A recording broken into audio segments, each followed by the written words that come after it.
ପିଲାମାନେ ଆଜି ଆମେ ଅଷ୍ଟମ ଶ୍ରେଣୀ ଗଣିତ ବହିର ଅନୁଶୀଳନୀ 1 କରିବାକୁ ଯାଉଛନ୍ତି। ତ 1 ନମ୍ବରଟା ଆମେ ଦେଖିବା A set is equal to 1 2 3 4। Set ସବୁବେଳେ କ'ଣ କରେ ନା କ୍ୟାପିଟାଲ ଲେଟରରେ ରହେ, ଆଉ ଯେଉଁ 1 2 3 4 ଅଛି ସେଗୁଡ଼ା ସବୁ ଗୋଟେ ଗୋଟେ ଏ ସେଟ୍ର ଉପାଦାନ ହେଲେ ଉକ୍ତି ଗୁଡ଼ିକ ମଧ୍ୟରୁ ଠିକ୍ ଉକ୍ତି ଲାଗି ଟି ଓ ଭୁଲ ଉକ୍ତି ଲାଗି ଏଫ୍ ଲେଖ। ତ ପ୍ରଥମ ଆଇ ଆମେ କରିବା 3 ଏଲିମେଣ୍ଟ ଅଫ୍ ଏ। ମନେ ରଖିଥାଅ ପିଲେ, ସବୁବେଳେ ଉପାଦାନ ଆଉ ସେଟ୍ ମଧ୍ୟରେ ଏଲିମେଣ୍ଟ ଲାଗେ।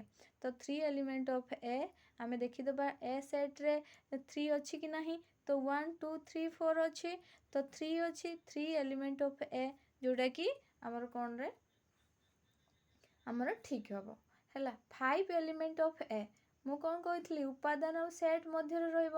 ଏଲିମେଣ୍ଟ ଅଛି ମାନେ ଆମର ଉପାଦାନ ଆଉ ସେଟ୍ ମଧ୍ୟରେ ରହିବ। ତ ଏ ସେଟ୍ରେ ଦେଖ 5 ଅଛି କି ନାହିଁ, 5 ନାହିଁ, ତାହେଲେ ଏଇଟା କ'ଣ ହବରେ ଫଲ୍ସ ହେଇଯିବ ହେଲା। ତାପରଟା ଅଛି ଥାର୍ଡ଼ ଆଇ, କ'ଣ ନା 4 does not element of A. Does not element of, ମୁଁ ତୁମକୁ କ'ଣ କହିଥିଲି ଉପାଦାନ ଆଉ ସେଟ୍ ମଧ୍ୟରେ ରହିବ ଏଲିମେଣ୍ଟ ହଉ କି ଡଜ୍ ନଟ୍ ଏଲିମେଣ୍ଟ ହଉ।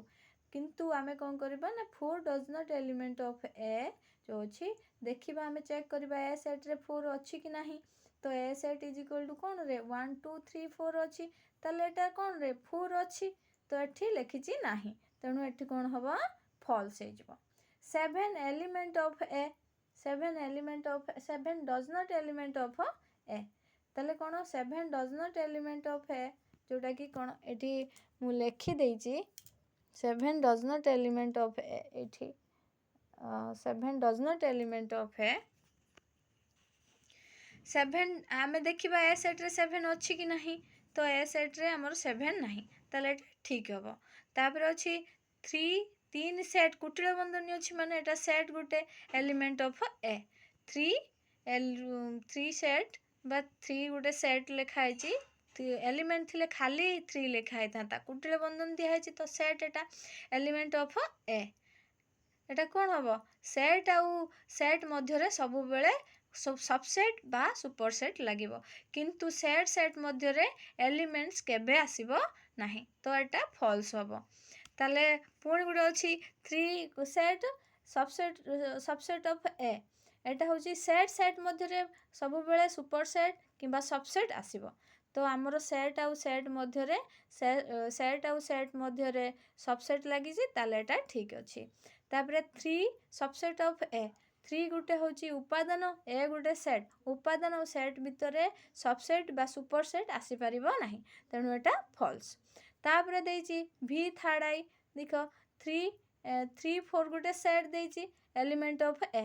ମୁଁ ତୁମକୁ ସବୁବେଳେ କହୁଛି ଯେତେବେଳେ ଏଲିମେଣ୍ଟ ଆଉ ସେଟ୍ ଭିତରେ ଏଲିମେଣ୍ଟସ୍ ଆସିବ, ସେ ଉପାଦାନ ଆଉ ସେଟ୍ ମଧ୍ୟରେ ଏଲିମେଣ୍ଟ ଆସିବ, ଆଉ ଯେତେବେଳେ ସବସେଟ୍ ଆଉ ସୁପରସେଟ୍ ହେବ ସେତେବେଳେ କ'ଣ ନା ସେଟ୍ ମଧ୍ୟରେ ଆସିବ।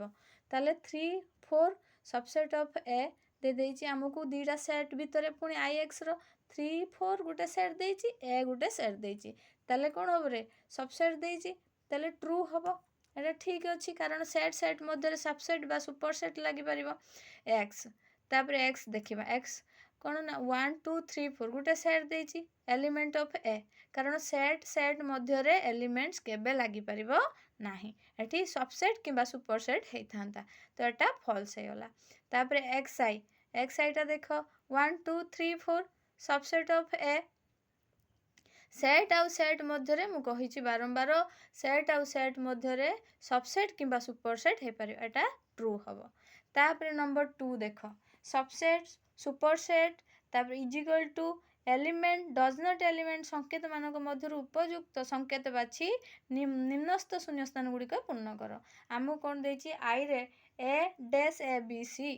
ଆମେ ଜାଣିଛନ୍ତି କ'ଣ ସେଟ୍ ମାନଙ୍କ ମଧ୍ୟରେ ଲାଗେ, ସେଟ୍ ମାନଙ୍କ ମଧ୍ୟରେ ସବସେଟ୍ ଆଉ ସୁପରସେଟ୍ ଲାଗିବ, ଉପାଦାନ ଆଉ ସେଟ୍ ମଧ୍ୟରେ ଏଲିମେଣ୍ଟ ଆଉ ଡଜ୍ ନଟ୍ ଏଲିମେଣ୍ଟ ଲାଗିବ। ତାହେଲେ କ'ଣ କରିବାରେ ନା ଏ ଅଛି, ଆଉ ଗୋଟେ ଦେଇଛି କ'ଣ ନା ଏ ବି ସି ଗୋଟେ ସେଟ୍, କାରଣ କୁଟିଳ ବନ୍ଧନୀ ଅଛି, ଏଟା ରହୁଛି ଏଲିମେଣ୍ଟ, ଏଇ ସେଟ୍ର ଏଲିମେଣ୍ଟ ଏ ଅଛି, ତେଣୁକରି ଏଲିମେଣ୍ଟ ଲାଗିବ। ତାପରେ ଦେଇଛି ସେକେଣ୍ଡ ଆଇ ଦେଖ ଏ ସେଟ୍, ତାପରେ ଦେଇଛି ଡ୍ୟାସ୍ ଏ ବି ସି ସେଟ୍, ତାହେଲେ ଆମର କ'ଣ ନା ସବସେଟ୍ ଲାଗିବ, କାରଣ ସେଟ୍ ଦୁଇଟା ସେଟ୍ ମଧ୍ୟରେ ସବୁବେଳେ ପିଲେ ମନେ ରଖିଥାଅ ସେଟ୍ ଆଉ ସେଟ୍ ମଧ୍ୟରେ ସବସେଟ୍ ବା ସୁପର ସେଟ୍ ଲାଗିବ। ତାହେଲେ ଏଟା କ'ଣରେ ଏ ବି ସି ସେଟ୍ରେ ଅଛି, ତେଣୁକରି ସବସେଟ୍ ଲାଗିବ। ତାପରେ ଦେଇଛି C A B dash A B C set, C A B set dash A B C set, କାରଣ ଏଟାର କ୍ରମ ପରିବର୍ତ୍ତନ ହେଇଛି କିନ୍ତୁ ଏ ବି ସି ସମାନ ଅଛି, ତେଣୁକରି ଏଟା ଇଜିକାଲ୍ ଟୁ ହେବ। ତ ସମାନ ଥିଲେ ଇଜିକାଲ୍ ଟୁ ଲାଗିବ ହେଲା। ତାପରେ ଦେଇଛି ଡି ଡ୍ୟାସ୍ ଏ ବି ସି, ଡି ଡ୍ୟାସ୍ ଏ ବି ସି, ଡିଟା ହେଉଛି ଏ ବି ସିରେ ଅଛି କି ମୁଁ କହିଥିଲି ଉପାଦାନ ଆଉ ସେଟ୍ ମଧ୍ୟରେ ଏଲିମେଣ୍ଟ କିମ୍ବା ଡଜ୍ ନଟ୍ ଏଲିମେଣ୍ଟ ଲାଗିବ। ଏ ସେଟ୍ ଡି ଉପାଦାନଟି ଏ ବି ସି ସେଟ୍ରେ ଅଛି କି ନାହିଁ, ତେଣୁ ହେଉଛି କ'ଣ ଲାଗିବ ଡଜ୍ ନଟ୍ ଏଲିମେଣ୍ଟ। ତାପରେ ବି ସି ସେଟ୍, ତାପରେ ଦେଲା ଡ୍ୟାସ୍ ଏ ସି ବି, ତାହେଲେ କ'ଣ କରିବା ନା ସି ବି କ୍ରମ ପରିବର୍ତ୍ତନ ହେଉ କିନ୍ତୁ ଯେହେତୁ ସେଟ୍ ଦୁଇଟା ସେଟ୍ ମଧ୍ୟରେ ସବସେଟ୍ ଲାଗିବ। ତାପରେ V I A B C ଦେଇଛି କ'ଣ ନା ଡ୍ୟାସ୍ ଏ ବି ସି ସେଟ୍ ଡ୍ୟାସ୍ ଏ ବି ସେଟ୍, ତ ଆମର କ'ଣ ଏଟା ସୁପର ସେଟ୍ ଲାଗିବ କାରଣ ଏ ବି ସି ରେ ଏ ବି ଅଛି ହେଲା। ତାପରଟା ଦେଖିବା 3 ନମ୍ବର, 3 ନମ୍ବର ଟିକେ ଦେଖିବା। 3 ନମ୍ବର ବୋଧେ ଦେଖା ହେଉଛି, 3 ନମ୍ବର ଦେଖା ହେଉଛି, ହଁ 3 ନମ୍ବର, 3 ନିମ୍ନଲିଖିତ ସେଟ୍ ମାନଙ୍କୁ ତାଲିକା ପଦ୍ଧତିରେ ଲେଖ। ଦେଇଛି କ'ଣ ଦେଇଛି ଆଇରେ ଦେଇଛି 3 ନମ୍ବର ଆଇରେ ଦେଇଛି X such that X element of N and O